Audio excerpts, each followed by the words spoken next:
Sea alabado Jesucristo y María su Santísima Madre. Bienvenidos a Conservando la Fe. El día de hoy tengo aquí dos invitados conmigo, un sacerdote argentino, el padre Gregorio Ansaldi, y también un joven laico, Rodrigo Álvarez Greco.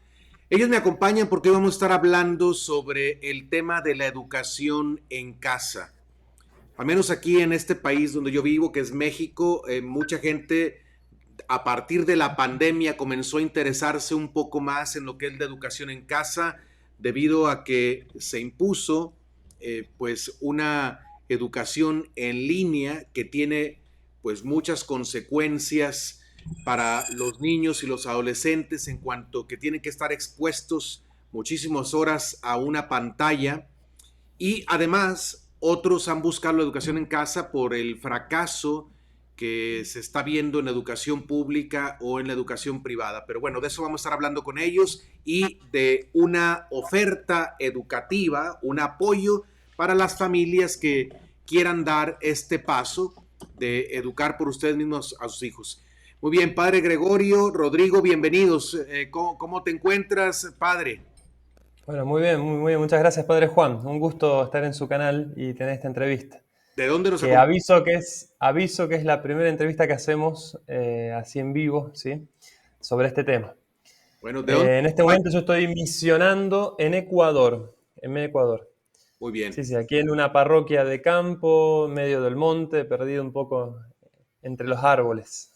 Muy bien, muy bien. Bueno, al menos se ve que tienes un techo por ahí para protegerte. Gracias a Dios, sí, sí, sí. Rodrigo, ¿de dónde nos acompaña, Rodrigo? Bienvenido. Bueno, muchas gracias, padre, por esta oportunidad de hablar en su canal. Eh, yo estoy en Mendoza, provincia del oeste de la Argentina, y bueno, estoy en mi casa, ¿Dónde estás tranquilo aquí. Soy padre de familia, tengo 5 niños, todos chiquititos, con los cuales hacemos escuela en casa. El más grande tiene 6 años y el más chiquito 2 meses. Oye, pues te Así que felicito, te ves muy joven para tener 5 hijos, pero qué bueno, me da gusto conocer jóvenes como tú que están formando familias católicas, que necesitamos mucho, que están teniendo hijos, que le están dando a Dios vidas para el cielo. Gracias, gracias también bien, por esa es, vocación. esa es la idea.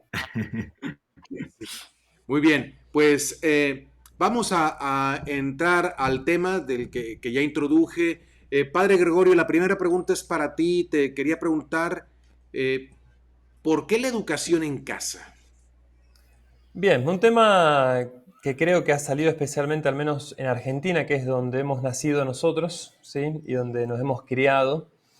Un tema que ha empezado a surgir hace unos años y que ha tenido como una explosión con el tema de la pandemia, ¿no? Con este encierro en las casas. Eh, ¿Por qué educar en casa hoy? Yo lo considero como una opción, ¿sí? Una opción que ha surgido especialmente hoy, dado el gran ataque, ¿sí? Que las familias, es decir, que los niños, mejor dicho, en las escuelas están sufriendo de parte de, bueno, en la educación. Ataques de ideologías, ataques de todo tipo, ¿no? O sea, ideología en sentido bien amplio. Eh, entonces nace o surge la posibilidad de educar en casa como un modo, una manera, ¿sí? Sana, natural, de tener a los hijos, de preservarlos, al menos durante la infancia, la adolescencia, que es la etapa esponja, podemos decir, de los niños, y la etapa más importante de la vida, preservarlos de todo, bueno, de todo este tipo de ideologías, mentiras, errores, ¿no? O malas influencias que pueden recibir en las escuelas. Por supuesto que no quiere decir que todas las escuelas en absoluto son todas malas, pero bueno, en general lo que uno ve y encuentra deja mucho que desear, ¿sí? Y bueno, y es ahí entonces donde surge esta posibilidad, ¿no? Al menos hablando en un sentido negativo de la opción, ¿sí? Es decir, como escapando si se quiere, ¿no? Después habrá otros motivos positivos para poder elegir esta opción, pero al menos como para empezar de modos negativos, bueno, considero que estos son los principales, por los cuales las familias son cada vez más las familias que están preguntando y optando, ¿no? Por esta modalidad. Sí, muy bien. Mira, yo seguramente también tú has tenido gente que se acerca, porque a los sacerdotes se nos acerca la gente para expresarnos su preocupación. Yo veo a muchos padres de familia sufriendo porque dicen, padre, nosotros tratamos de practicar la fe en la casa, les hemos dado buen ejemplo a los hijos, los mandamos al catecismo, los llevamos a colegio católico, pero cuando han llegado a la adolescencia, la juventud han perdido la fe y no podemos Claro. hacer que regresen. Y ya no creen, son todos pro aborto, son todos pro ideología del abecedario. Y dice, nunca lo escucharon de nosotros sus padres. No sabemos de dónde lo tomaron. Pues lo tomaron muchas veces de la escuela, sino de Sí, los sí. maestros, de los programas educativos o de los mismos compañeros. Porque no solamente los padres de familia influyen en un niño, en un joven. Y yo creo que este dolor lo llevan muchísimos papás en nuestro tiempo, el dolor de haber trabajado duro en la casa para dar buen ejemplo, se evitan las malas palabras, se evitan los malos ejemplos, llevan a misa, pero luego tienen el dolor de que algo pasó, que sus hijos perdieron la fe, que de pronto comenzaron a tener otras influencias y no saben cómo salir de ese camino. La verdad, lo que dice el padre es algo importante. Lamentablemente, en muchas escuelas están dominadas por las ideologías de moda, que son opuestas a nuestra fe. Entonces tú tienes a tu niño viviendo contigo, pero lo expones horas y horas Ujú. a la influencia de personas, de maestros, de compañeros, y luego de estas cosas, ¿verdad? De aparatos Claro. electrónicos que les van a meter un montón de ideas contrarias, va a ser un fracaso. Entonces, padre, muy bien esto que estás diciendo. Eh, Rodrigo, tú como padre de familia, ¿qué puedes decir sobre las razones por las que sería conveniente tomar la opción de educar a los hijos en la casa? Bueno, en primer lugar, o sea, todo eso que recién ustedes dos mencionaban es totalmente cierto y en definitiva es el principal motivo de fondo por el cual es una opción real hoy en día, ¿no? Que es por, para conservar la fe, justamente. Es como se llama su canal, padre, ¿no? Entonces, hoy en día eso es el motivo principal para elegir esta opción. A veces no queda otra, ¿no? Depende de las circunstancias de cada familia. Hay muchas familias que vienen a nosotros consultándonos por la academia y que tienen esta encrucijada. Es conservar la fe en sus hijos haciendo escuela en casa o perderla. Y entonces, bueno, para las personas que tienen fe, bueno, terminan eligiendo, ¿no? Según las edades, eso tiene como distintas facetas. Cuando son chiquitos, como los hijos míos, en el ambiente de la casa y en el resguardo de la casa, los chicos encuentran el ambiente propicio justamente para crecer sanos, para crecer adquiriendo los hábitos de estudio más importantes, adquiriendo todo lo que necesitan para desenvolverse en la vida sin ningún problema y de hecho acatan la autoridad de los padres, especialmente cuando son chiquitos, ¿no?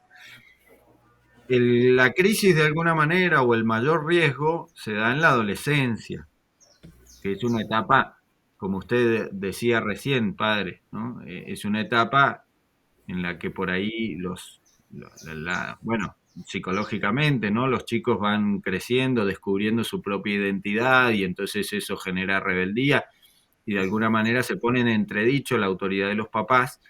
Bueno, en ese momento es cuando la influencia, la mala influencia de los teléfonos, de los compañeros y las amistades en la escuela o de malos profesores puede ser determinante, ¿no? Para el resto de su vida y puede hacerlos perder la fe. Así es. Y en ese momento es cuando más necesario yo veo que hacer un poco tratar de protegerlos a los chicos, ¿no? En esa adolescencia crítica. Los tiempos que nos tocan hoy en día son muy difíciles, son más difíciles que los que nos tocaron a nosotros cuando fuimos a la escuela, ¿sí? Hace 30 años las dificultades para ser un adolescente cristiano no eran las mismas que nos encontramos hoy en día. Y, y por eso creo que es un tema sumamente angustiante y urgente, como usted decía recién, ¿no? Así es. ¿Qué me pueden decir del aspecto positivo?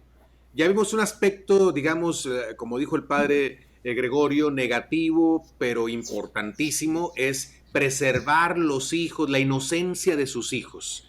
Yo creo que cualquier padre, madre de familia que vea a sus niños pequeñitos no quiere que pierdan la inocencia. No quiere, y si son católicos, no quieren que pierdan la santidad que han recibido en el bautismo.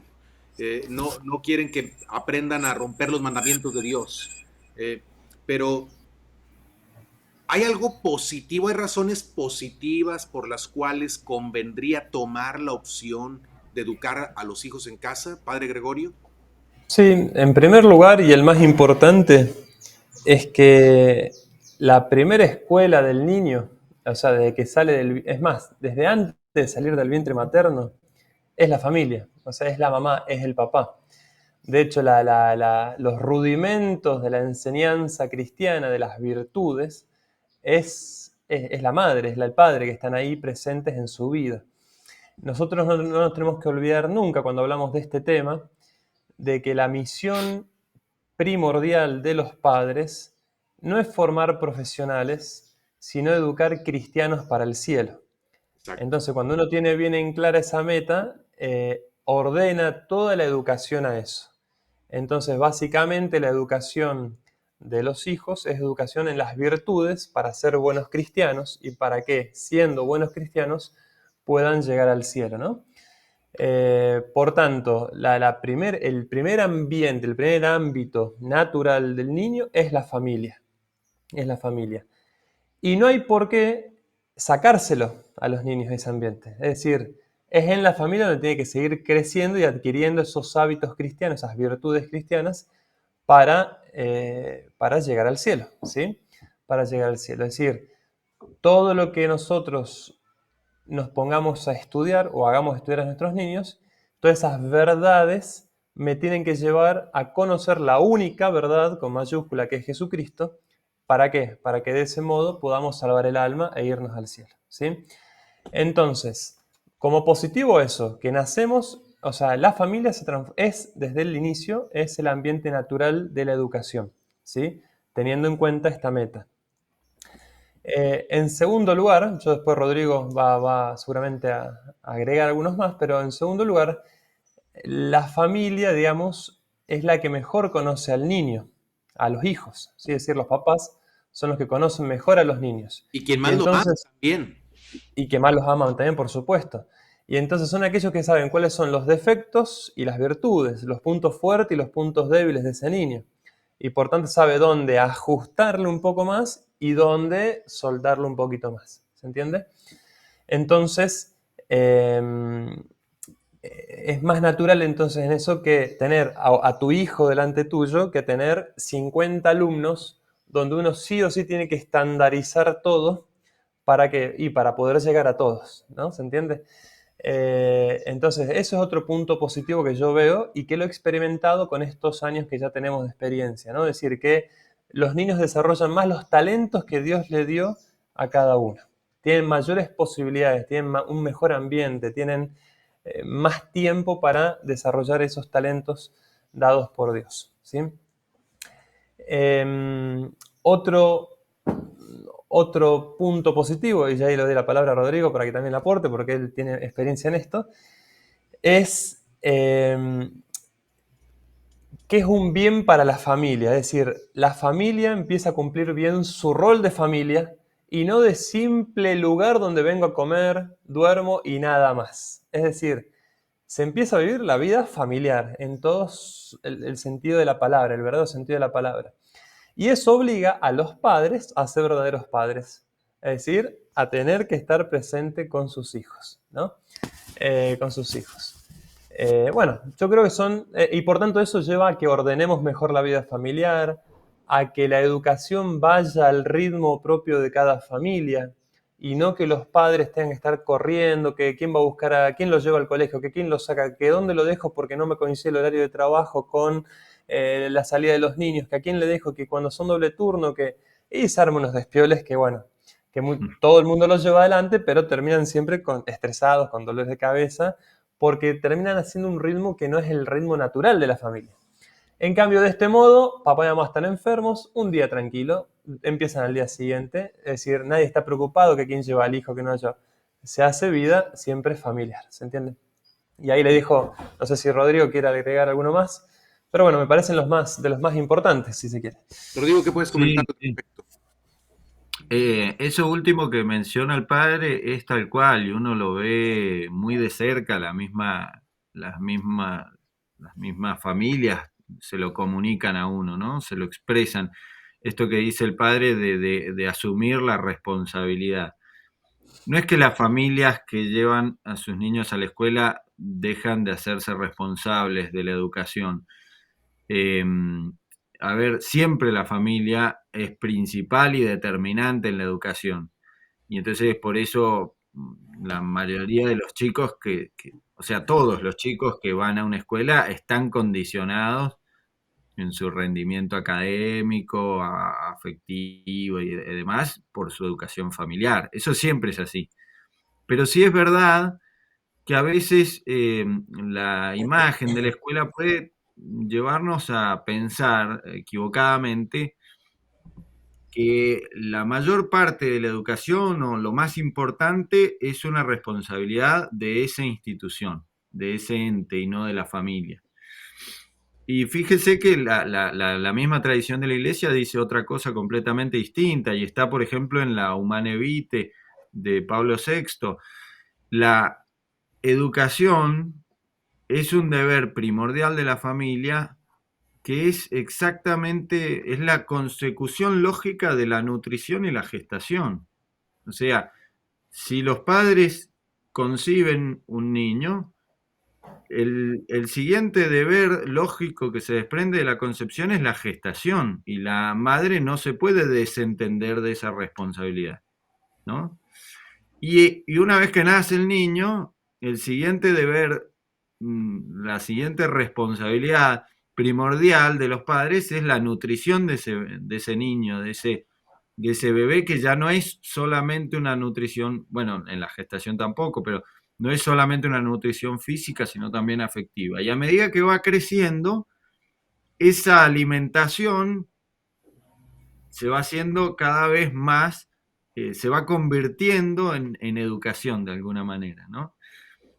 Y eso es de alguna forma la imagen, como si fuera una escalera, que se va viendo reflejada en la educación hasta que ese chico es capaz, ya habiéndose convertido en un joven, independiente, autónomo, es capaz de creer por sí mismo, de asumir por sí mismo las verdades de la fe y las verdades, ¿no? de, de las cosas que ha estudiado y de sus principios morales y éticos, etc.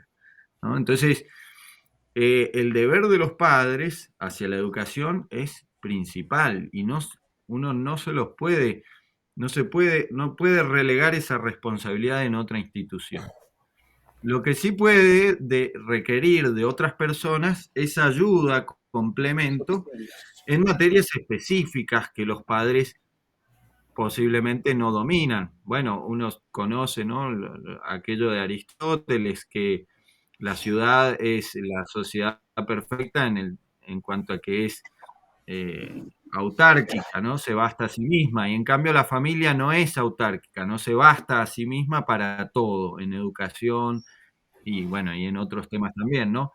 Entonces, obviamente a medida que van creciendo los chicos, los papás necesitan consejo, primero.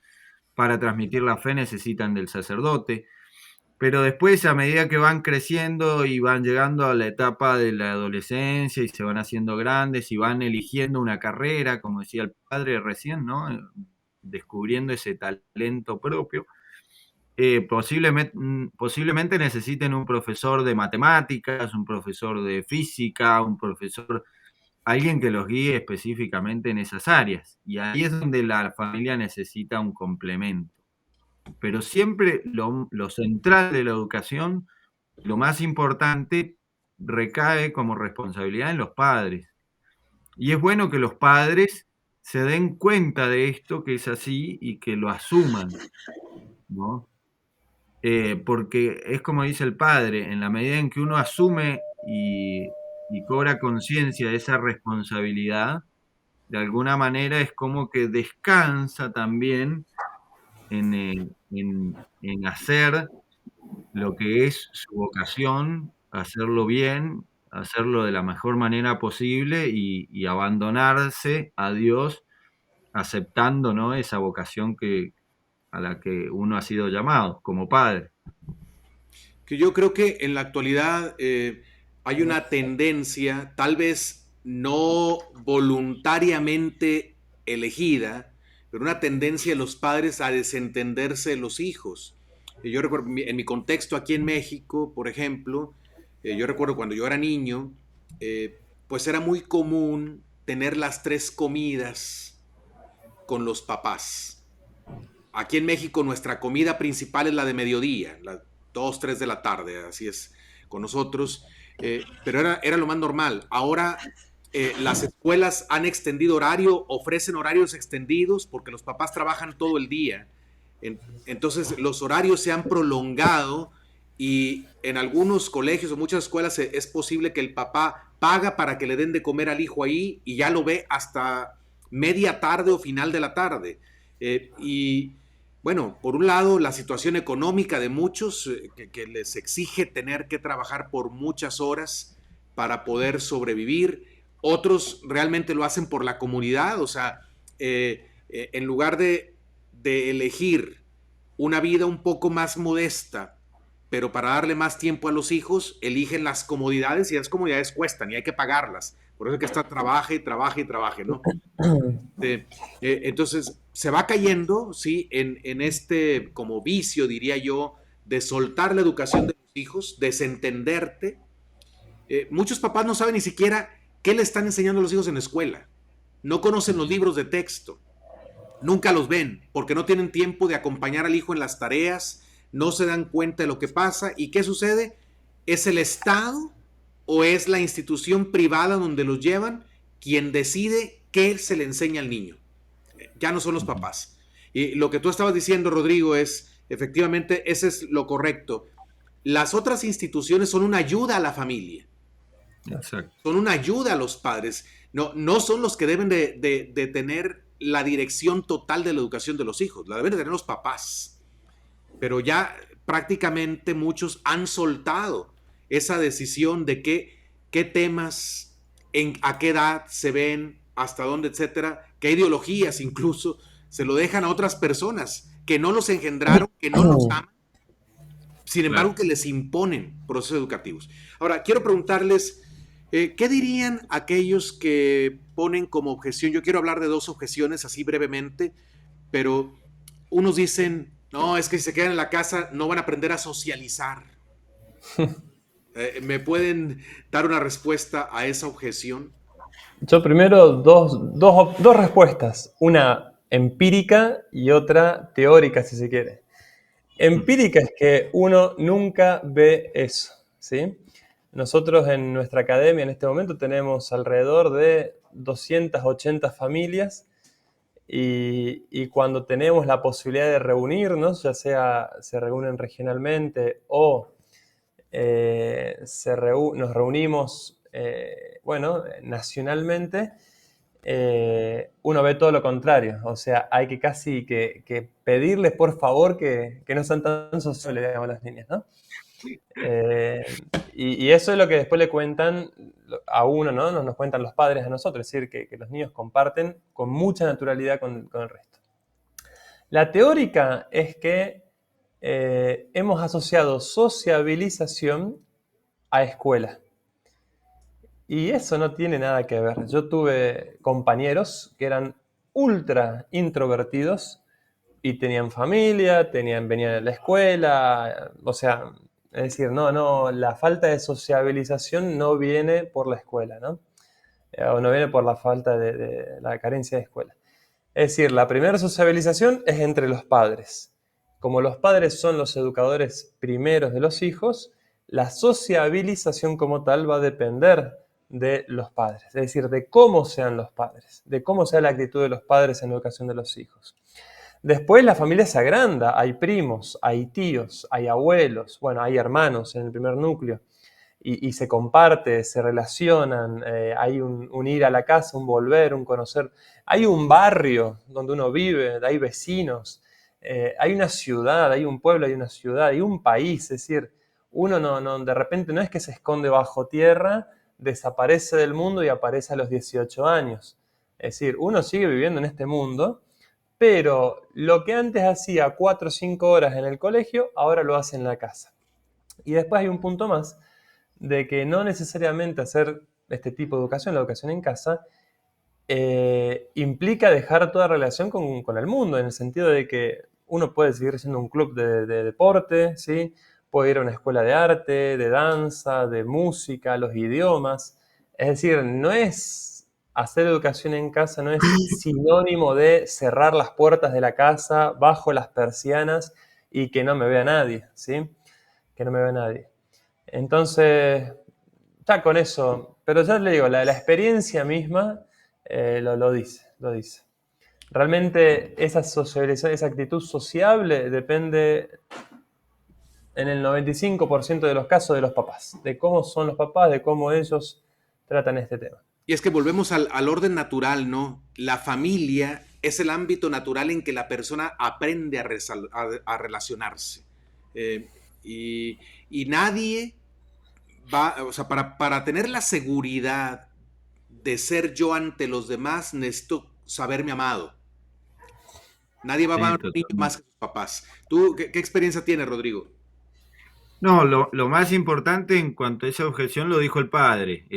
No repito porque lo dijo perfectamente. Por ahí complemento en que eh, es bastante, en cierta manera, cuestionable que la sociabilidad se aprenda en la escuela, por dos motivos principales.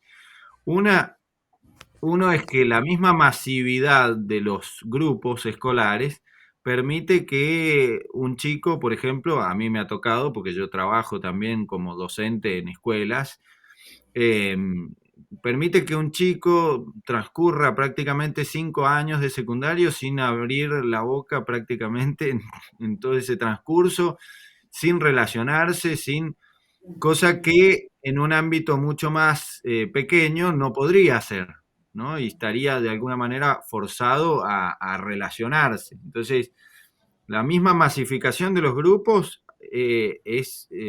o sea, te puede llevar, no necesariamente, pero puede llevar a un chico con determinadas características a encerrarse y a aislarse muchísimo. Exactamente. Mira, yo veo muchos, me ha tocado ver muchas veces esta escena, por ejemplo, en algún restaurante, en algún contexto público que están varias familias, o incluso en la calle ver adolescentes pasar y todos están idiotizados con él. Así. Claro. O sea, Sí, ¿qué sí, relación es esa? Y esto lo aprenden más en la escuela, ¿eh? mucho más, tal Los cual, papás que educan en casa tratan de eh, distanciar a sus hijos delimitarlo. de estas cosas lo más que se pueda, ¿no? O limitarlo, como dices tú, siempre para un buen uso, ¿no? No para estar enviciados. La otra objeción que quisiera tratar brevemente es la que dicen algunos. No, tú estás poniendo a tus hijos en una burbuja, en un mundo que no existe, y cuando salgan al mundo se los van a comer o no van a saber vivir en el mundo porque no van a conocer la realidad. Tú los tienes en un mundo que es falso, que es irreal, que es el de tu casa. ¿Qué respuesta? Y hay respuestas de reducción al absurdo, en primer lugar. Porque si fuese que hay que experimentar todo lo que tenemos que conocer, entonces habría que, no sé, de repente entrar a va a ser fuerte, pero a un prostíbulo para conocer ¿no? Lo que es la prostitución. Y no es necesario, ¿no? Entonces, Y tampoco no tiene nada de malo, ¿sí? Un periodo de la vida, pasarlo en una burbuja. Nosotros en el seminario para ser sacerdote vivimos en una burbuja. Es decir, porque es un tiempo que necesitamos calma, necesitamos serenidad, necesitamos un ambiente sano para poder adquirir todos los principios, es decir, la sana doctrina y los principios que van a regir mi vida cuando tenga que salir al mundo a atacar, ¿sí? Eso como digo, no necesariamente la burbuja es algo pecaminoso, malo y que va contra, ¿no? Entonces, aquí pasa lo mismo y más todavía porque son niños, es decir, están formándose, están adquiriendo criterio. Entonces, tenerlos en una cierta burbuja, digo cierta porque no es total, es bueno. Es bueno porque los preserva de malas influencias y empiezan a adquirir los criterios que le van a ayudar a manejarse después en la vida para decir, esto está bien, esto está mal, con esto me quedo, con esto no me quedo, ¿no? Ahora, como decía antes, tampoco es que van a vivir en un búnker cerrado y hermético. Es decir, saben lo que es el mundo porque van a ir a compartir con los primos, porque van a jugar al fútbol en la calle con los amigos, con los vecinos, porque alguna vez van a ver una película, porque alguna vez le va a llegar un teléfono a la mano. Y eso va a empezar a surgir, ¿no? A hacer que los niños se pregunten cosas y bueno, y los padres van a tener que ir interactuando con esos temas, ¿no? Con los niños. De nuevo, no los encerramos herméticamente, sino que simplemente se busca crear un ambiente sano, de paz, de tranquilidad, lo más natural posible, para que, formándose bien, puedan salir al mundo con criterio, ¿no? Con criterio. Rodrigo, ¿qué puedes? Sí, eso de la burbuja tiene como varios sentidos distintos. Por un lado, se refiere a eso que dice el padre, de la protección. Y tal cual como dice, sobre todo en los primeros años, cuando son más chiquitos, los niños no necesitan más que la vida social con sus padres, sus hermanos, y esa extensión de la familia, que son los primos, los tíos y los abuelos, ¿no? Esa burbuja, usada en ese sentido, la palabra de protección, es muy buena, muy sana y muy necesaria. Ahora, también lo de la burbuja se utiliza en otro sentido, y es en el sentido de que uno aprende y ama cosas que ya no están, que no son las que rigen el mundo hoy, ¿no? Y ahí es cuando la palabra mundo tiene también un sentido mucho más místico, ¿no? El que es usado en los evangelios. Y uno podría decir, retrucando, que en realidad los que viven en la burbuja son los que están afuera, teóricamente.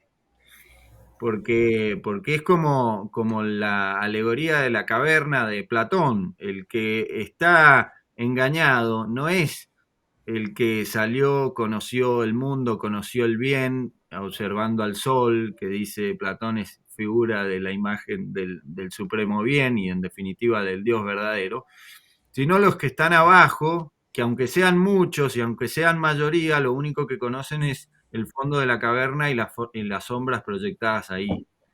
Y entonces ese hombre que baja a buscarlos y a contarles la verdad, y ellos lo maltratan y lo tratan de loco y lo tratan de extraño, ese es el que conoce la realidad. En cambio, ellos que están sentados ahí viven literalmente en una burbuja. Esa es muy buena respuesta, ¿eh? Realmente vive la burbuja el que está en la irrealidad y las Claro. ideologías son la irrealidad. O sea, el que está formateado en la escuela y a veces lamentablemente en colegios católicos también sucede, también los ideologizan a los niños, ¿verdad? El que está marcado, trae la ideología de género formateada aquí en la cabeza, trae el ecologismo como se está vendiendo ahora, trae el feminismo y otras ideologías, pues ese vive en la burbuja porque esa no es la realidad, ese no es un entendimiento correcto del mundo, de qué es el hombre, de qué es la creación, de quién es Dios, el Dios verdadero, ¿no? Muy buen punto, Rodrigo, muchas gracias. Ahora, bueno, vamos a avanzar. Padre Gregorio, tú tienes una propuesta junto con Rodrigo para las familias. Hay una academia que han hablado, se llama Dominicanes. Así es. Pasamos a hablar de esta academia, por favor. ¿Qué es Dominicanes? ¿Qué es Dominicanes? Bueno, nosotros le hemos puesto, por ponerle un título, ¿no? Es una Academia Global de Educación Católica Clásica. Global en cuanto que no queda encerrado un país o una provincia, y educación, por supuesto, porque es para lo que es toda la educación de los niños, y católica clásica, ¿no? Católica porque es uno de los pilares de la academia, clásica porque intentamos traer, ¿no? Empaparnos de la educación clásica que marcó el medioevo, ¿no? Eh, entonces, ¿qué es eso? Es una academia que brinda todos los instrumentos necesarios, al menos por ahora los más necesarios, para que los padres puedan educar a sus hijos libremente en sus casas, ¿no? Teniendo una guía, teniendo asesoramiento, teniendo buen material, eh, siempre en esta línea, católico y clásico, ¿no? La academia como tal nace en el 2020, en agosto del 2020. Ahí nace la idea, nace el proyecto, ¿no?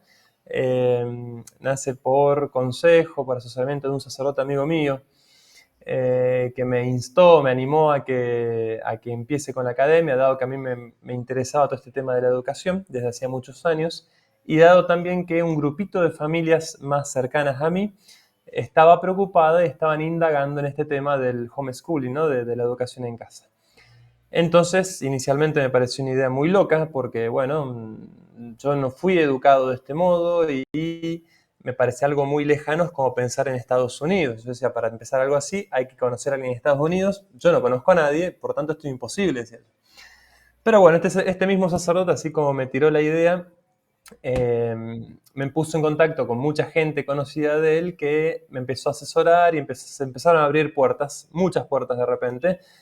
Entre esas puertas que se abrió apareció Rodrigo, que se enteró del proyecto y él me dijo, padre, a mí me interesa, me sumo, ayudo en lo que pueda, y entonces, bueno, ahí se sumó. Y bueno, a Rodrigo no lo dije, pero lo conozco de pequeñitos, al menos de, qué sé yo, de los 10 años que nos conocemos más o menos. Es 2 años más chico que yo, su mamá me dio clases, es profesora de historia, me dio clases a mí, entonces tenemos una relación estrecha con su familia. Eh, Así que bueno, y se fueron abriendo puertas, se fue consolidando, se fue tomando forma, estructura, y largamos ese mismo año, ese 2020, para el ciclo de Argentina 2021, ¿no? En Argentina las clases comienzan en marzo, terminan en noviembre, diciembre. Entonces largamos para ese año. Ese año, por ser el primero, por ser sin cero experiencia, la idea era comenzar con unas 3, 4 familias amigas, ¿sí? Con estas más cercanas, con las cuales, si esto salía mal, no iba a pasar nada porque estábamos todos en la misma barca, ¿no? Pero bueno, todo esto fue pasando de boca en boca y ese primer año no fueron 4 familias, fueron casi 70 familias, lo cual me llegó a dar un poco de miedo inicialmente, ¿no? Porque uno no sabía cómo iba a terminar todo esto. Una cosa es tener la teoría en la cabeza, otra cosa que esto funcione después en la realidad. Pero bueno, gracias a Dios funcionó muy bien, ¿no? Entonces, ¿qué es hoy la Academia Dominicanes? Si queremos hablar materialmente, somos nosotros, los directivos que le integramos. Yo como director general, Rodrigo como director de estudios de la academia, las 3 secretarias que tenemos, y cada familia en su casa es una extensión de Dominicanes, ¿sí? Extensión de Dominicanes. Así que bueno, esto es básicamente, digamos, es lo que... No, después, bueno, algunos detalles más, pero no sé si Rodrigo quiere agregar algo de su punto de vista, pero... Sí, totalmente. Surgió todo muy como intentando solucionar un problema muy, muy pequeño de un grupito de familias con las que había confianza, como dice el padre, y muy rápidamente, mucho más rápido de lo que nosotros nos esperábamos, creció esto de forma exponencial y, e internacional también, global, ¿no? Hoy en día hay alrededor de 300 familias, si no me equivoco, padre, ¿no? Un poquito menos, sí, pero estamos ahí casi en ese número. Sí, sí. Ajá. Y muchas que están entrando ahora recientemente de México y bueno, de otros países de Hispanoamérica. La mayoría de las familias son de Argentina, pero tenemos familias en Uruguay, en Perú, en Ecuador, en Colombia.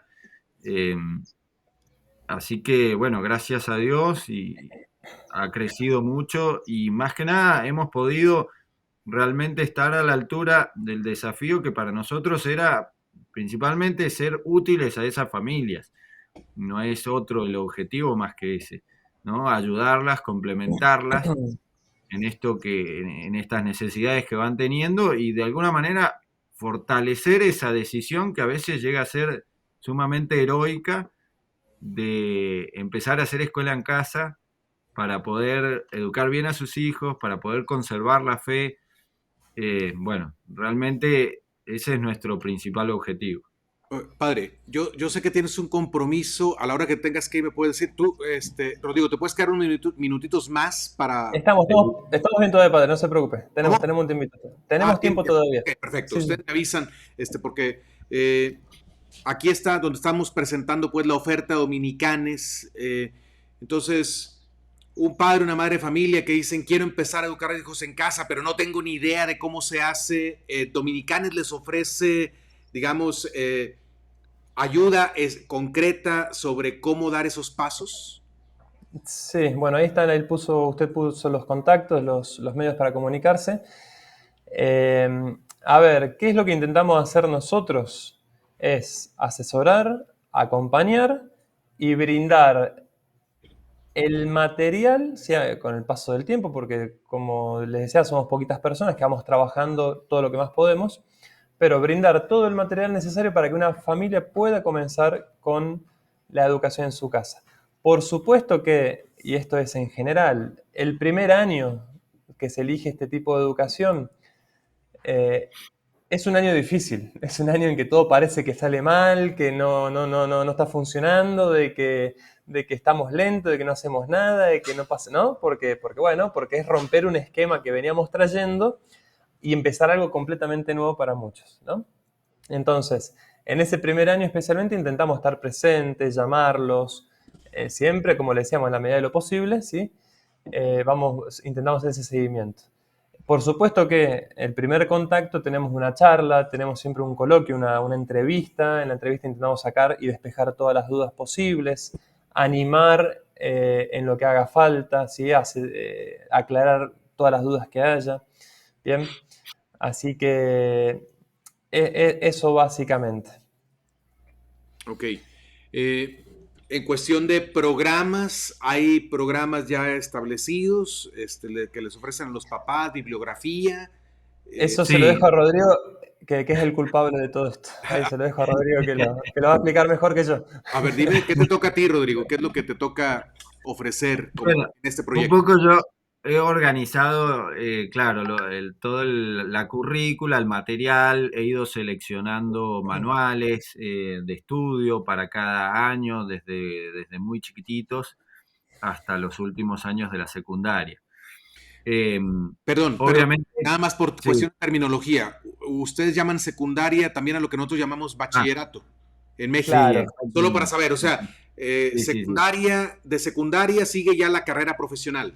sí, exactamente, Ok, claro. ok. Para El que se entienda bachillerato. En México tenemos primaria, secundaria, preparatoria y luego sigue la universidad.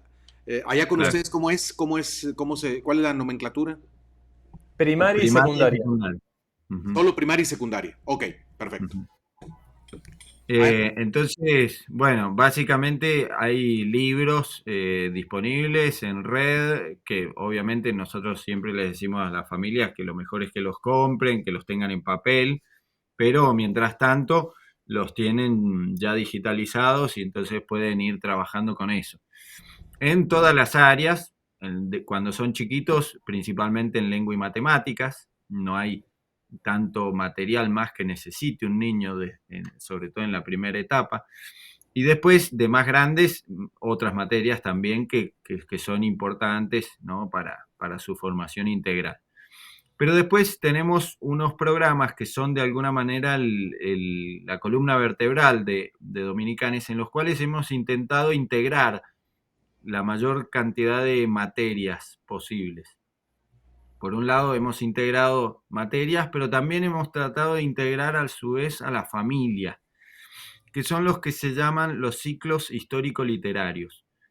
En esos ciclos, que son programas anuales, que están conformados por mucha bibliografía y muchas actividades distintas, eh, en esos ciclos hemos ido desarrollando toda la historia de la salvación, ¿no? O sea, son programas de historia, podríamos decir, pero con una mirada claramente teológica de la historia.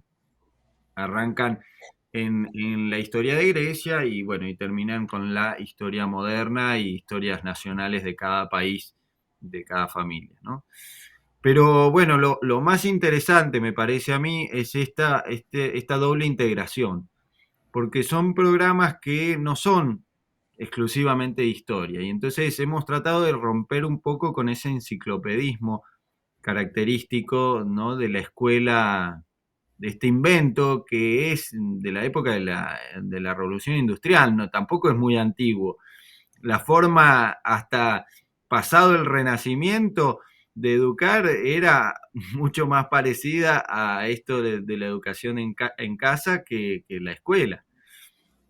Entonces, ese tipo de educación, la de la escuela, es medio como todo separado en compartimentos estancos que no tienen relación ni integración entre sí, como si fuera una enciclopedia, ¿no? Bueno, así que integrando los temas y entonces usando la historia como excusa, como hilo argumental, en realidad yo diría que los programas son más bien de lectura, de escritura creativa, escritura de tipo de ejercicio, que son también programas de catequesis y de teología de la historia, que son programas de filosofía, porque para los más grandes hay mucho contenido de filosofía, de ética, de política, que son programas también de mucha arte, mucha geografía. Entonces, la idea es integrar la mayor cantidad de disciplinas y de materias posibles eh, de forma racional, ¿no? Con una integración que tenga sentido, ¿no? Y en segundo lugar, esta integración de la familia. Muchas veces pasa, ¿no?, que cuando los chicos van a la escuela, cada uno ve su tema, están viendo temas distintos y entonces hay poca comunicación y pocos momentos de compartir el aprender con los hermanos, compartir eso en familia. Bueno, nosotros hemos buscado también romper un poco ese esquema y hacer que todos en la casa durante ese año, si están haciendo el ciclo A, por ejemplo, de Historia de Grecia, todos en la casa están estudiando los mismos temas. Y por supuesto, hay distintas lecturas. Por ejemplo, si leemos la Ilíada, hay distintos niveles de lectura para las distintas edades, ¿no? Hay libros más ilustrados, con un texto más accesible para los más chiquitos, y otros más elevados, con ediciones más completas de la Ilíada para los más grandes. Pero lo importante es que están todos en la casa viendo el mismo tema, ¿no? Y entonces eso les da la posibilidad a la familia de trabajar muchas cosas, ¿sí? Separadas de acuerdo a la edad, pero también muchas cosas de forma familiar, como por ejemplo hacer un mapa o disfrazarse y hacer una actuación, o hacer una obra de títeres sobre esos temas, o una maqueta. Son todas cosas en las cuales todos los hermanos, así tengan 17 o 5 años, todos pueden trabajar en lo mismo, Y esas ¿sí? actividades de aprendizaje ustedes las proponen, no las tienen que estar inventando los papás. Por ejemplo, si un papá dice que a mí no se me ocurre qué ponerles a mis hijos, eso ya está propuesto, está sugerido. Está todo propuesto y sugerido en el programa, claro, tanto las actividades que son acordes a cada edad como las actividades que se proponen para toda la familia. Ahora, tengo otra pregunta. El padre Gregorio comenzó diciendo que es una educación clásica. ¿Qué es eso? ¿Qué es educación clásica? Eh, eh, Muy buena pregunta. Lo que a ver, yo creo que un poco podríamos sintetizarlo hablando de trivium, ¿no? Trivium y quadrivium, que eran estas dos palabras con las cuales los medievales llamaban a la educación, el esquema de la educación. Eh, lo que corresponde a nuestra educación básica preuniversitaria, que sería primaria y bachillerato, ¿no? Es el trivium, que es el arte de dominar la palabra, ¿no? Este esquema de alguna manera fue sintetizado por Alcuino de York, aquel monje inglés que fue el maestro de Carlomagno. O sea, estamos hablando hace mucho tiempo. Más de Pero mil era un años. esquema, sí, más de 1000 años. Pero era un esquema que venía, que no lo habían inventado los medievales. Era un esquema griego que tenía sus antecedentes en Grecia y en Roma. Los medievales de alguna manera lo perfeccionaron y lo cristianizaron, ¿no? Con todo lo que significa para el cristianismo esto que es la palabra, porque realmente, ¿no? Lo rezamos con San Juan en el prólogo del Evangelio de San Juan, ¿no? El mismo, la segunda persona de la Trinidad es la palabra. Y por eso el trivium para un cristiano es, es fundamental, es de alguna manera, está el misterio ahí de la palabra y de cómo la palabra nos plenifica, ¿no? Pero bueno, bajando un poco más a lo concreto, ¿qué es el trivium? Es gramática, lógica y retórica. Es decir, gramática, cómo funciona la palabra, cuál es la estructura del lenguaje. Lógica, cómo el lenguaje ilumina el pensamiento, porque es lo que conecta nuestro pensamiento con la realidad, ¿no? Y retórica, cómo ese lenguaje que refleja, que está en comunicación con la realidad y que tiene un orden que le da la gramática, ¿no? Se puede embellecer y de esa manera hacer ese lenguaje se va haciendo cada vez más digno de Dios, ¿no? Y del mundo que Dios nos ha regalado. Entonces, eso es la retórica, es embellecer ese lenguaje. Y eso hoy en día, realmente uno dice, bueno, pero este Alcuino de York lo pensó allá, estas tres palabras, gramática, retórica, lógica, puede parecerle demasiado lejano a una familia que tiene niños de 5 años, de 6 años, chiquititos, y que además se siente muy insegura con todas estas cosas. No, realmente no es tan así, es muy sencillo. Lo que pasa es que justamente el mundo moderno ha perdido esa sencillez y a veces vuelve demasiadas complicadas las cosas. Pero el trivium realmente en la casa desde muy chiquito se enseña cuando uno simplemente los hace leer, escribir y hablar a los chicos. Esa cultura de hablar, esa cultura oral que hay que cultivar, especialmente cuando son bien, bien chiquitos y todavía no han aprendido a leer y escribir, es hacer el trivium ya. Hacerlos, contarles historias, que ellos tengan que volver a contar las historias que les hemos contado nosotros, escucharlos, hacerlos cantar, hacerlos decir poesías y memorizarlas y repetirlas. Todo eso es ya hacer el trivium.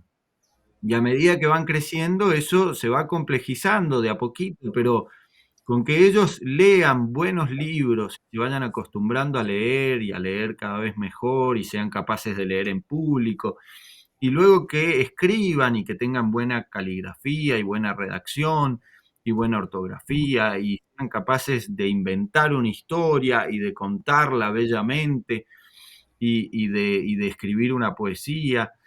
Bueno, con todo eso van creciendo al mismo tiempo en las tres ramas del trivium, ¿no? En la gramática, en la lógica y en la retórica. Y uno va viendo cómo realmente la palabra, con mayúsculas, se va manifestando en los chicos y de alguna manera se va desplegando y uno se da cuenta, ¿no? Lo insondable que es eso. Y bueno, el resultado si lo vemos con ojos crasamente temporales, es que los chicos salen de una educación así con herramientas que son preciadas hoy en día para lo laboral y para el campo de, bueno, de todas las cosas eh, profesionales. Porque hoy en día vemos gente que realmente sale de la escuela sin saber ni leer, ni escribir, ni hablar correctamente. Y eso es una traba gigantesca a la hora de estudiar cualquier carrera universitaria y de desenvolverse en cualquier trabajo de lo que sea. Oye, aquí en México tenemos un dicho que dice así, el que tiene más saliva traga más pinole. El pinole es como un polvo. Entonces, sí, si alguien no sabe expresarse, puede tener muy buenas ideas, pero si no lo sabe comunicar, nadie va a Tal confiar en cual. esa persona, ¿no? Es muy lamentable ver cómo profesionistas, incluso periodistas, hoy no saben redactar un párrafo, no te saben decir una idea con coherencia, ¿no? Esto es lamentable. Tal Ahora, cual. otra pregunta que seguramente tendrán los padres de familia que escuchen este programa es, ok, entiendo el valor de lo humanista, de lo humano, de lo catequético, lo teológico, lo espiritual, pero si mi hijo quiere estudiar medicina, quiere estudiar ingeniería, va a tener que presentar un examen que va a incluir ciencias exactas. Entonces, en este proceso se aprenden matemáticas, se aprende álgebra, se aprende física, química, biología, para capacitar al muchacho a presentar examen de admisión en alguna universidad. Sí, sí, sí, sí, sí. No, de hecho, una de las ventajas que hay también con este sistema de estar en la casa es que uno es libre de poder estudiar el máximo de cada cosa. Y nosotros hemos intentado en esto, además del programa este que hizo Rodrigo, ¿no? Estos ciclos históricos literarios, lo hemos complementado con un programa, especialmente hablando para lo que es el secundario, ¿no? O sea, el bachillerato y la preparatoria. Con programas de matemáticas, de química, de física y de ciencias naturales, ¿sí? La consigna que le dimos a los profesores que prepararon esto, que además están metidos en el mundo de la educación en casa y por tanto conocen cómo es el ambiente, fue: preparen de acuerdo a lo que un estudiante tiene que saber. Es decir, no lo que se enseña en Argentina, en México o en Estados Unidos, no, lo que un alumno debería saber al momento de salir del colegio, ¿no? De la preparatoria en este caso. Entonces realmente han preparado programas muy elevados. Yo personalmente, que no sé nada de matemática, física y química, o sé muy poco, se lo he presentado a tíos, tías que son ingenieros, que se han dedicado a todo esto, y me han dicho: sí, Gregorio, son programas muy buenos, son por ejemplo como de las mejores escuelas técnicas, ¿sí? Es decir, con ese nivel de poder hilarse, ¿no? A una carrera de ingeniería, por ejemplo, ¿no?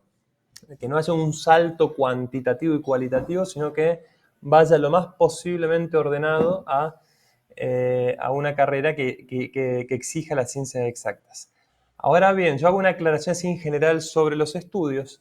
Nosotros hemos optado por una modalidad, ¿sí?, que en parte nos las ha brindado la experiencia, no nuestra, sino ajena, que lo que nosotros hacemos es preparar programas de estudios, ¿sí?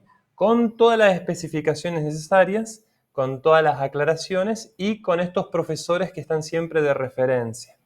¿Qué significa? Que estos programas de estudios para los padres son como guías, son como, bueno, como un piso por el cual poder caminar con mucha libertad, con mucha tranquilidad, con algo seguro, pero nosotros no damos clases virtuales, es decir, no es que tienen que estar conectados los alumnos todos los días para tener las clases.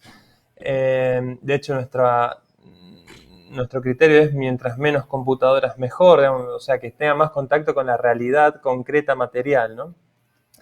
Entonces, es decir, los padres reciben esos programas y tienen que ordenar su jornada de acuerdo a esos programas, ¿sí?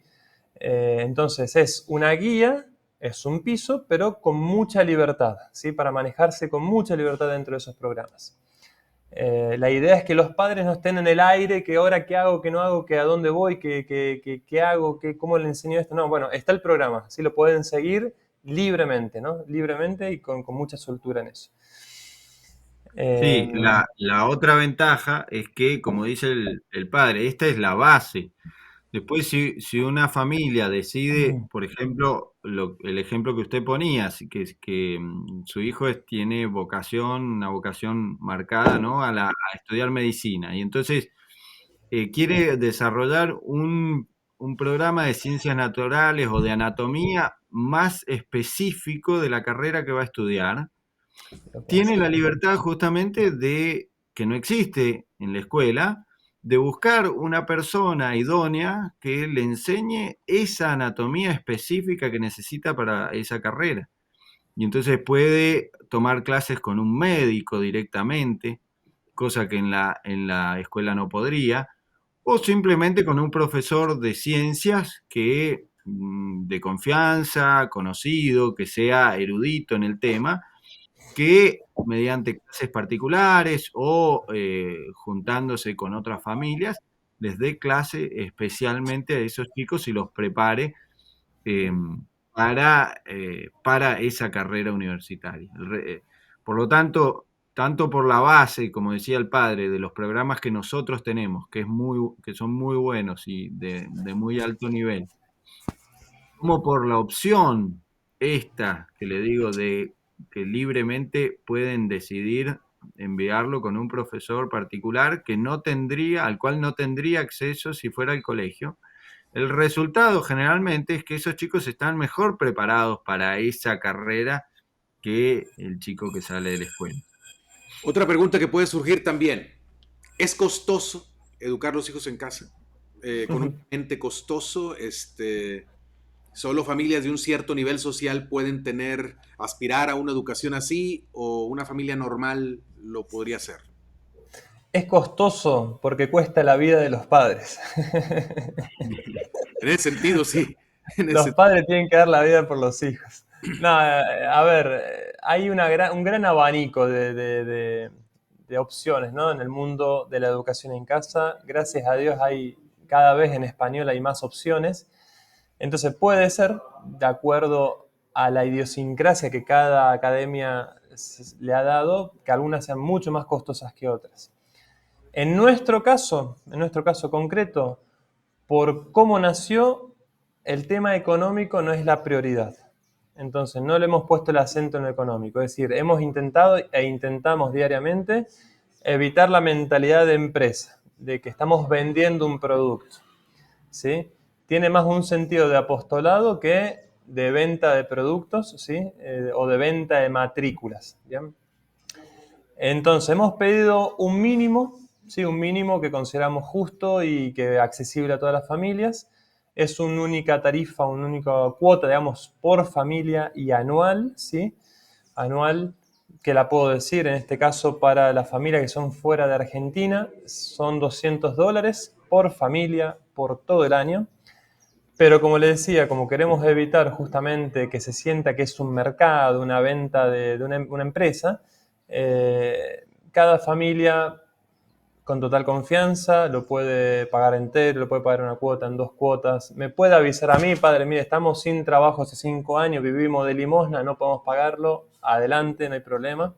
Sí, de nuevo, la idea es, no lo dije explícitamente, pero como el objetivo es favorecer a la familia, es ayudar en lo que sea posible. Y hay un punto muy importante que no lo mencioné, pero que es un poco el fundamento, la base de toda la academia es la confianza, ¿sí? Con Rodrigo y con el resto de los directivos trabajamos muy bien, muy a grado, muy a gusto, porque tenemos confianza el uno con el otro.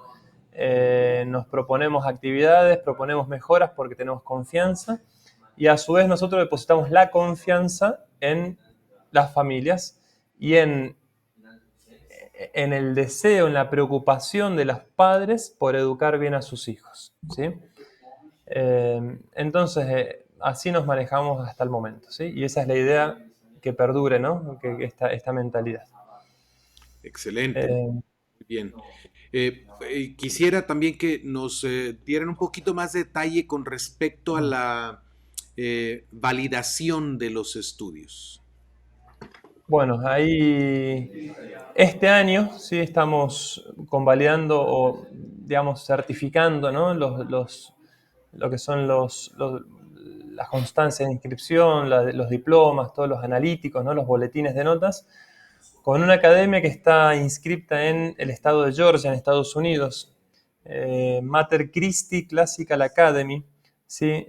Los años anteriores estábamos con otra academia que se llamaba La Sagrada Familia, que estaba en California inicialmente, a la cual le agradecemos muchísimo porque nos facilitó muchísimo los trabajos, pero nuestra intención es, en esta intención de ir mejorando cada vez más, e ir dándole más estructura y más seguridad, si se quiere, a nuestra academia. Un paso importante era poder tener una academia propia en Estados Unidos, ¿sí?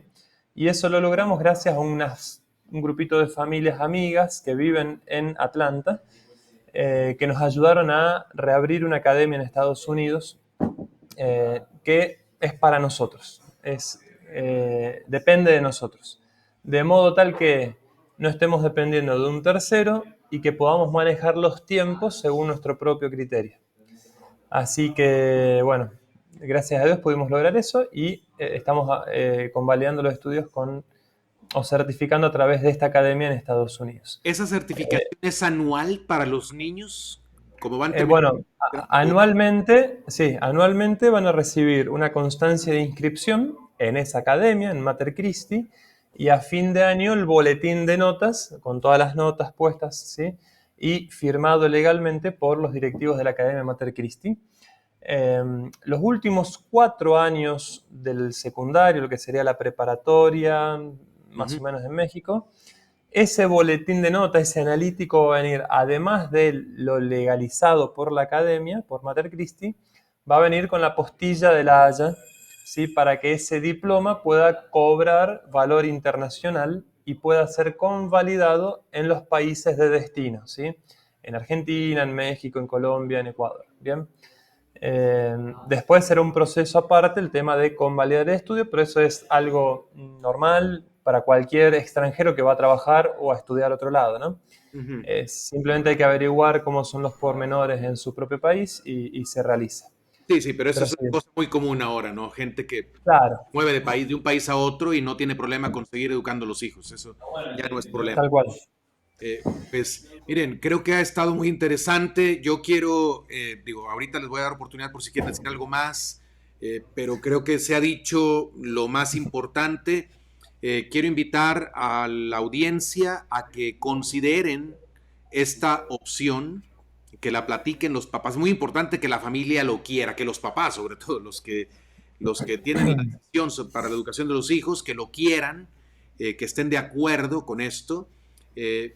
Como dijo el padre, y yo lo viví con la familia de mi hermana y mi cuñado, mis sobrinos, cuando empezaron también. El primer año es más o menos un desastre, pero luego se van acomodando las cosas y gracias a Dios se ven resultados, pronto se empiezan a ver resultados en los niños. Yo creo que eso sí es casi inmediato, ¿no? Aunque parezca un caos, la familia al principio, se ven los resultados en los niños. Entonces yo quiero invitarlos a que consideren, si quieren más información sobre Dominicanes, ahí está en la pantalla el correo electrónico a donde pueden que pueden utilizar para contactar. También está el número de teléfono. ¿Ese número es de WhatsApp? Es de WhatsApp, sí. Perfecto, entonces pueden mandar un mensaje de WhatsApp desde cualquier país. O Telegram también, eventualmente. Telegram también, ok, perfecto. WhatsApp y Telegram. Y además está allí la página web www.dominicanes.org. Pero quien quiera una información un poco más completa puede, yo creo que es mejor que acuda ya sea al teléfono o al correo electrónico, ¿cierto? Sí. Muy bien, pues creo yo que esta es la verdad, pienso yo que es una gran oferta para los papás. Y ojalá que, yo vi que en México, al menos aquí con la ocasión de la pandemia, mucha gente, incluso no católicos, incluso gente con ideas de izquierda, un poco, también hay programas izquierdistas, ¿verdad? Para ideologizar los hijos en casa, también los hay. Pero muchos optaron, ¿verdad? Por esta manera, esta opción, y creo yo que hay muy buenas razones para hacerlo. Ahora mismo en México, y no sé, creo que en otros países también, que tenemos el ciclo escolar empezando en agosto, pues ahora es muy buen tiempo para tomar esa opción. Y por cierto, ya que estoy mencionando esto, el ciclo escolar, aquí no importa cuándo empiezan los ciclos escolares en diferentes países? Propiamente no. Nosotros por una orden un motivo de orden interno hemos abierto como los dos hemisferios, el hemisferio sur y el hemisferio norte. Entonces, en el hemisferio sur comenzamos en marzo, terminamos en noviembre, y para el hemisferio norte estamos comenzando en septiembre, pero tranquilamente se puede empezar un poquito antes, y terminamos en junio, ¿sí? En junio. Así que ya para el hemisferio norte estamos largando las inscripciones ahora el 1 de julio, mañana, ¿sí? Ya está disponible la inscripción para comenzar la inscripción. Eso basta simplemente que me escriban esos números o por email y se hace llegar. ¿Cuánto tiempo tienen los padres de familia que están escuchando este programa? ¿Cuánto tiempo tienen para tomar la decisión? El tiempo que vean clara la decisión. Okay. No. A ver, para comenzar, generalmente nos extendemos un poquito más del inicio de clase, es decir, puede ser septiembre, octubre, ¿sí? Tenemos ese margen. Dada la libertad que se goza en el mundo de la educación en casa, no es que esto es estrictísimo, así que sí o sí hay que comenzar tan fecha, no. Yo ahí justo le reafirmo lo que usted dijo, padre. Nosotros, dado que no es una empresa y no estamos saliendo a vender nada, yo quiero que cada familia lo decida con total libertad, ¿sí? Es decir, que hasta que no esté convencido de este paso, no lo dé, ¿sí? Que al menos tenga una base de convencimiento para poder darlo, ¿sí? Porque si no, después realmente implica un esfuerzo grande para la familia, y si no se está convencido, entonces ahí empiezan ciertos problemas. Entonces lo mejor es verlo tranquilo, rezarlo.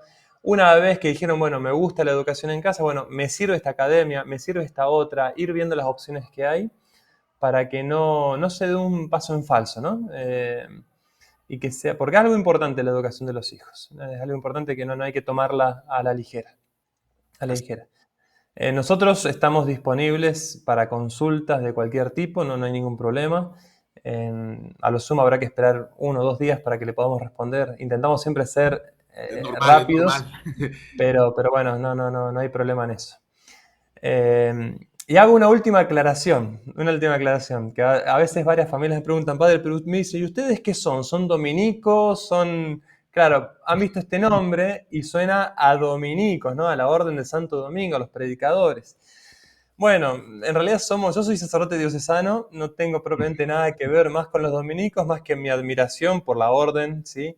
Tan Sí. respetada, y por los grandes santos que ha sacado, especialmente Santo Tomás de Aquino, al cual lo amamos, digamos, y lo estudiamos.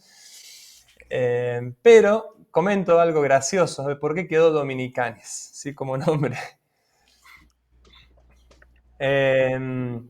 Cuando estaba hablando con este sacerdote en aquel agosto del 2020, él me dice, bueno, ¿y qué nombre le vamos a poner? Me dice. Y a mí se me ha ocurrido ponerle Dominicalis, dominical, ¿no? Haciendo referencia al día domingo, por motivos, podemos decir, teológicos, litúrgicos, es decir, porque entendíamos que la educación tiene que llevar al culto divino. Es decir, yo estudio, conozco la verdad para amar más la verdad, para poder mejor adorar a Dios. Y el mejor modo de adorar a Dios es el culto, es la misa del domingo. Entonces, con esa intención de que todo tenía que apuntar al día domingo y al reposo, al verdadero ocio, mi idea era ponerle dominicales. Y resulta que este sacerdote entendió dominicanes. Dijo, buenísimo, dominicanes, espectacular, que quede dominicanes, me dijo. Y a mí me dijo, digo, está bien, vamos a dejar dominicanes. Y después, curiosamente, el día que tuvimos esa charla fue el día 4 de agosto, que en el calendario tradicional de la liturgia romana es Santo Domingo de Guzmán. Totalmente coincidencia, o providencia, obviamente, pero bueno. Así que quedó Dominicanes, ¿no? Que también significa los perros del Señor. Era como apodaban a los dominicos en la época de Santo Domingo, que eran los que predicaban contra las herejías, le decían que ladraban contra las herejías, y por eso le decían los perros del Señor. Ahora nosotros tenemos que ladrar contra las ideologías. Es la idea, esperemos estar a la altura de ese. Esperemos. No, que se escuche el ladrido. Claro. Exactamente. Y muy, muy hermoso, de verdad, la vocación de Santo Domingo y la orden que él fundó. Ha hecho tanto bien a la iglesia. A mí me ordenó un obispo dominico. Así es que Sí, sí, sí, admiro mucho esa orden. Rodrigo, ¿algo que quieras decir? No, no, no, yo por mí no, simplemente agradecerle a usted la oportunidad que nos da para llegar a tantas familias en México y en el resto del mundo que lo escuchan y bueno, y darnos la oportunidad de seguir creciendo en este apostolado y seguir ayudando a todas esas personas, ¿no? Simplemente eso. Muy bien. Muy bien, pues muchas gracias a los dos. Gracias, Padre Gregorio. Gracias, Rodrigo. Vuelvo a recordar, ahí están en pantalla los datos para entrar en contacto con la Academia Dominicanes. Eh, para los que viven aquí en México, yo conozco y también, por supuesto, esas familias están en contacto con el Padre Gregorio. Hay familias en México que ya están en esta Academia Dominicanes. Y a veces para los padres de familia es muy importante no solamente tener contacto con el sacerdote, con el encargado de los estudios, sino también con otras familias que ya llevan tiempo recorrido, ¿no? Que ya llevan camino recorrido en esta experiencia, en esta aventura de educar a los hijos en la casa. Y a veces esas experiencias les ayudan también al inicio. Entonces, esas familias que hay aquí en México seguramente están dispuestas a compartir un poco la experiencia con quien necesite. Y a mí personalmente me interesa pues tener una red de las familias que en México están optando por la educación en casa. Si alguien gusta, también me puede contactar. En la descripción del programa está el correo canalconservandolafe@gmail.com. Está muy fácil, pero está en la descripción eh, del video para que si quieren también contactarme y hagamos una red aquí en México de los que están haciendo educación en casa y los que quieren también optar por esta oferta de dominicanes. Fabuloso. Muchas gracias nuevamente. Padre, ¿podrías darnos la bendición, por favor, ya que te tenemos aquí? Bueno. El Señor esté con vosotros. Y con tu espíritu. Os bendiga Dios Todopoderoso, el Padre, el Hijo y el Espíritu Santo. Amén. Amén. Pues gracias, que Dios bendiga este trabajo, este esfuerzo. Muchas gracias, Padre. Gracias a todos. Hasta la próxima. Muchas gracias, padre. Obsérvense. Dale. Adiós. Adiós, adiós.